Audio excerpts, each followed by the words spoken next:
pa mabaka? Ha? Ako lang. Ako lang.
Bali kag sulod kami sa patio, nangita kami sang amon nga sirindian ah. Kaway-kaway man damla.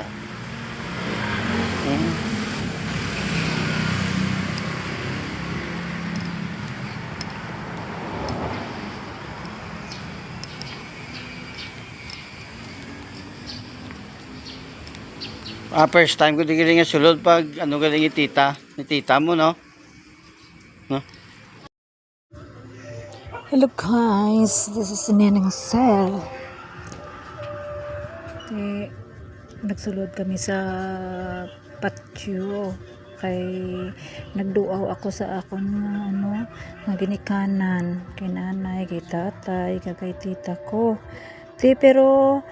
daw nalipat man ako ay kung diin ayon samtang nga nagapano-pano kami sa dala na sumalang naman ang kanding ang taho malawig ang anak kanding pero nagalipag ulo ko din na to ilawig bay basi dito sa piyak karsada. Duwara man ti hilamon nga harbon kaysa piyak to karsada problema na rin ra kung diin na ipapaharbon to anak kanding na nag-stop ako dyan ayon pero na dumduman ko daw digyan ra ayon ang pansyon ni nanay pero hindi ko na daw naglibag ang ulo ko kung diin ayon sa dalom sa left or right o kon nagliko ako sa tuo na dito ko ginapangita ang ngita kay namanan ko sa idalom tanam si nanay kag si tatay ko imaw sanda to isa lang sanda ka pansyon kay nahinay ako panaw kay ginapangita ako gid kung diin ang andang pansyon ayon ginabasa ko isa-isa kung kay sino pangaran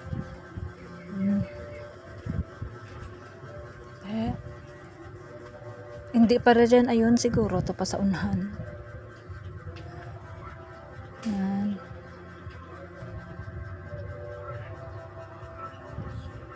Kung diin ganito ayon man kay kang nagligad pagdua ko mga 2 years na nakalipas nang nagligad kay nagduaw man ako pagpuli ko to nagbalik ako sa abroad 2 years pagid paguli ko doon nalipat ako kung diin ayon ang anang lugar na finally nakita ako ron kung diin na namorang ginatudlo-tudlo ko dyan ang ananda ni nanay kani tatay nga lugar hello mother, hello father, kamusta ka mo dyan kay may nagaharang ambot kung sinura nagabutang kang nga takap kang anda nga pansyon dyan nandagin patindag sa tubang kang pansyon nanda ni nanay ko gintistingan ko mandaan nga akwatan kay solon ko pero ang bagat hindi ko maisol kay kabagat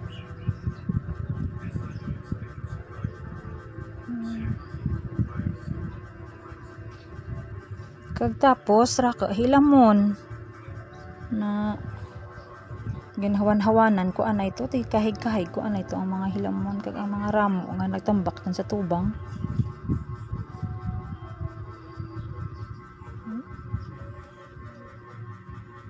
Samtang daw medyo hawan ron ang problema kay may isa pagid ka botelya nga naka-beer ora ako kamaan kung sino nagainom kang beer di dyan nga dyan na lang ginhaboy sa tubang kang kang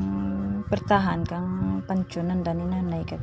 ni tatay ko may isa ka beer ti ala nga naman napaimnan nandara ay patay rin ra ti paimnan pananda kang beer ti ginboal ko man ang beer gin kahig ko man to para maagturo man sa kilid kay ginahawanan ko ang anda ni nanay nga tubangan kay masindi ako kang kandila ang tawag niyo bala kay gabitbit ako kandila 3 ra kabilog ang ginabitbit ko kay isa kay nanay kay tatay tapos isa kay tita karon to masindi pagid ako dito sa ana ni tita nga pansyon ginuna ko lang anay nga sindihan ang ana ni nanay kag ni tatay.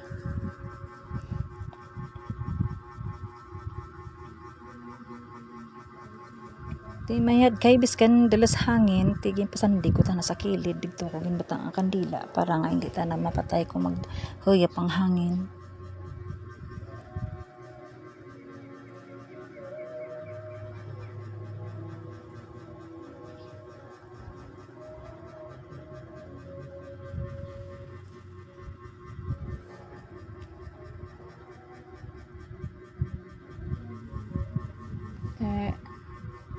Tapos karon sindihan ang darawa ka kandila na nanguros ako kag magpangadi ako para sa kalag ng dani nanay kag ni tatay. Ipangamuyuan kong anda nga kalag nga kabay nga bayad lang ang pag panglakaton kang anda nga mga kalag.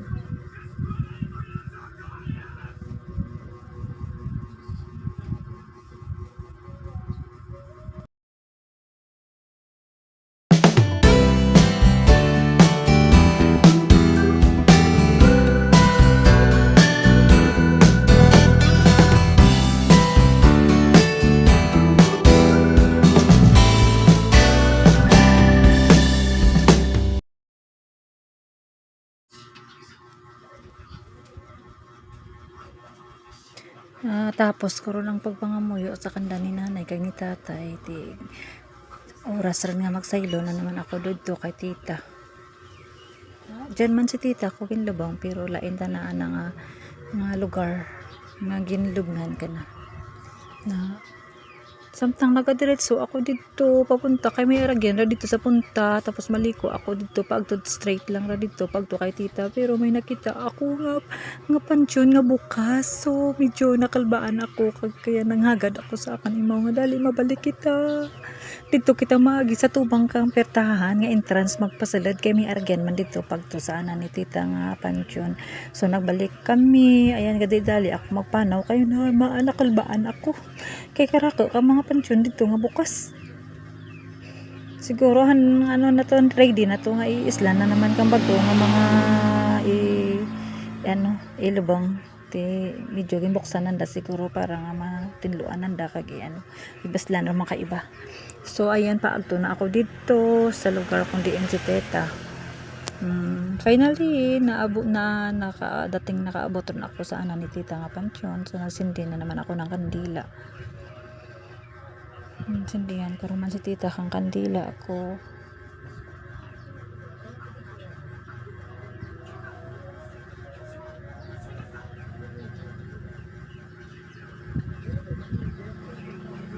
maging pangamuyuan ko man ang ana nga kalag ni tita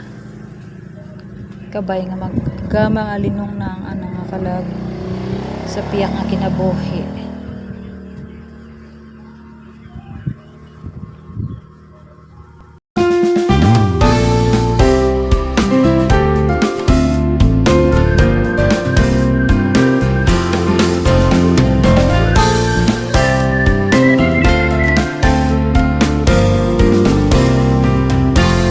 Pagkatapos ko mga muyo, ayan, nagwa na kami. Ayan, nakamalapit na lang ang entrance. Kaya bye-bye na muna guys. Thank you so much for watching.